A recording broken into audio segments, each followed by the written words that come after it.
We left off 726.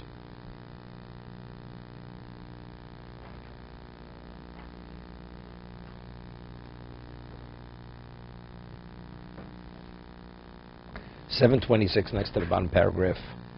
He's speaking about the value of being solitude. You know, in the past, we haven't spoken about many years, the concept of time out. People need time out. So that's a semi-bedidus.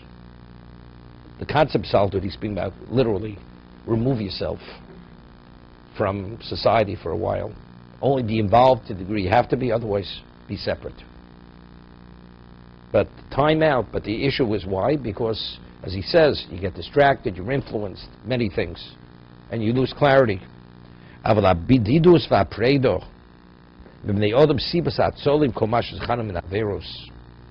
solitude is separation from people, is the cause to be saved from all the averos that we mentioned earlier. He says, as he said, it takes two to sin. He says many sins have to do with speech. You know, you have no one to speak to. You know, this is the famous joke. Person, you know, was stranded on a desert island for many years. So he figures what he's going to do. So he built a community. Built a fire station, a police station, whatever he built. Built two shuls. That's the one I don't go to. You know, there's no one to hate. Doesn't make a difference. That's the one he has. Takes two to speak Lashon Hara. Right, the speech has to, you have to speak to someone. Well, Rabbi, this is a contradiction from what we learned, that we always have to live in a community. A Jew has to be in a community and should not be by himself. You're only there for the minyan you go to. He's not saying you shouldn't have a minyan. You only take from the community what you need, otherwise keep separate. But it emphasized the fact that the Jew should not keep separate. He should always belong to the community. You can belong. You're belonging. We're talking about solitude, separation. He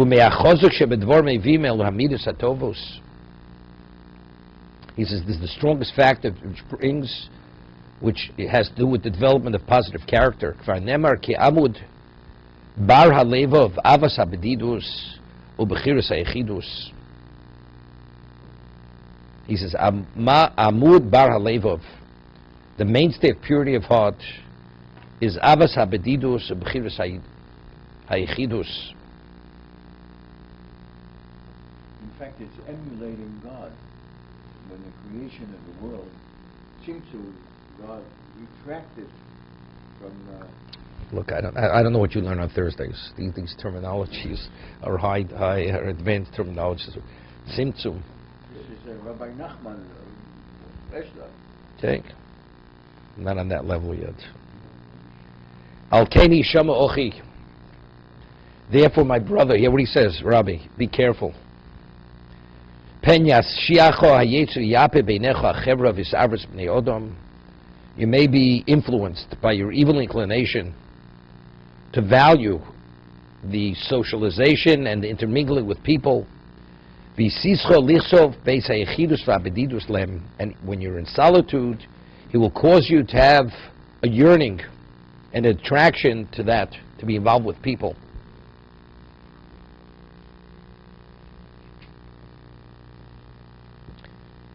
My Rashiv Zechariah Avrocha used to tell me he once spent the summer with Reb Chaim Brisker when he was 14 years old.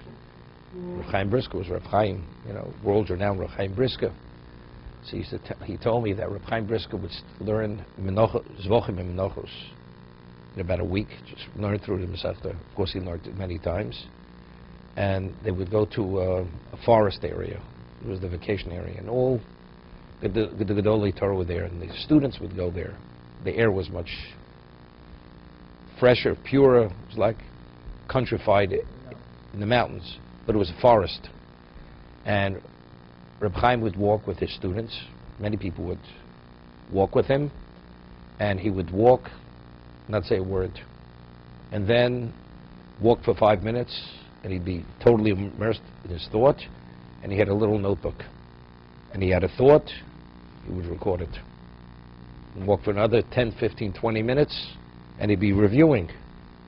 these two Masechtas in his mind. Between the two of it's about over 200 pages, 200 blot Gemara.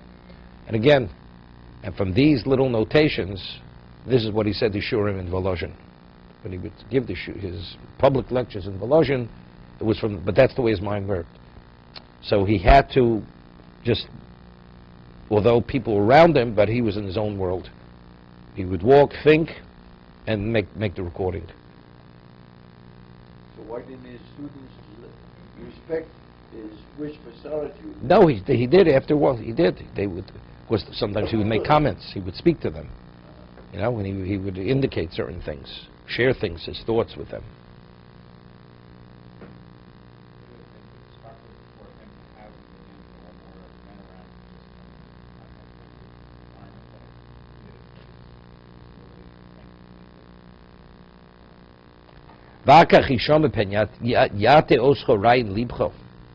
You may be misled by the thought of your heart. What about a group of people of Chachomim who understand God and His Torah? V'sarivim gdoli b'nei Odom hedrin abdidus hanochs mal seichidus.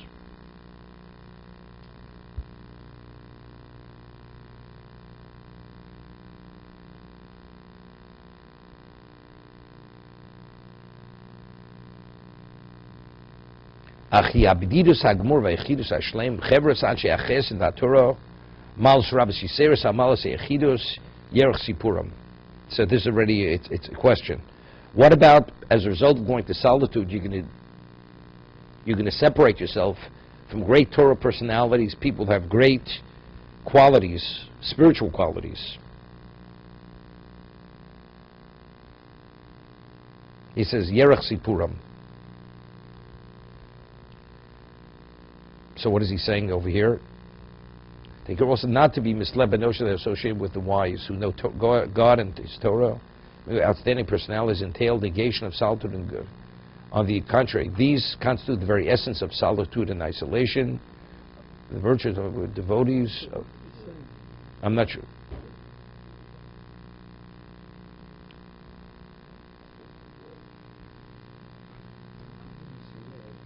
Yeah, that's what I'm trying to.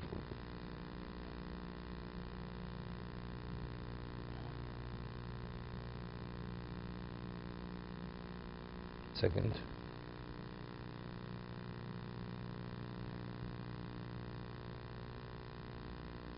He says it's the other. Don't be misled to think that even to separate yourself from this group. He says just the opposite. I mean, the whole idea is because you should be able to focus on what are true virtues. So by being exposed to these people, this is the very essence of solitude and isolation. Even though factually you're not isolated, right? And the virtues associated with devotees of loving kind of religion are many, above and beyond those of isolation, and too numerous to recount. Therefore, you should not disassociate yourself. You should not. Because the value of isolation is to focus, to be able to come upon these qualities. So by being exposed to people who have these values and qualities, therefore it has greater value in solitude because factually you're being exposed to these qualities and these values. So, and now we quote the pasuk Mishlei, the one who goes with wise men will become wise. But the one who shepherds fools will become bad, become evil, base. Be attentive and listen to the words of Chachomim.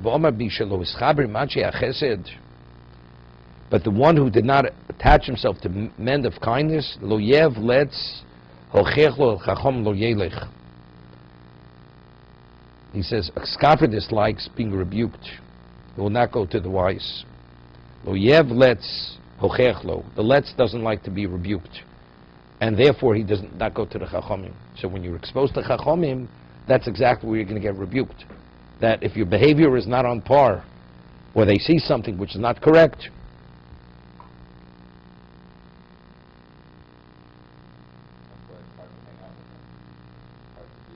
if you're a let's, if you don't want to be criticized. So therefore you should be with them.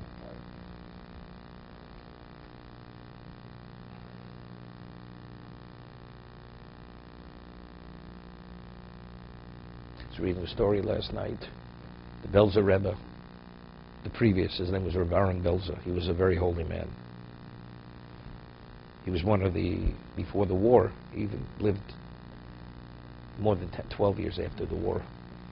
He was in Israel. It was miraculous how he escaped. The Nazis hunted him, and they smuggled him out of Europe.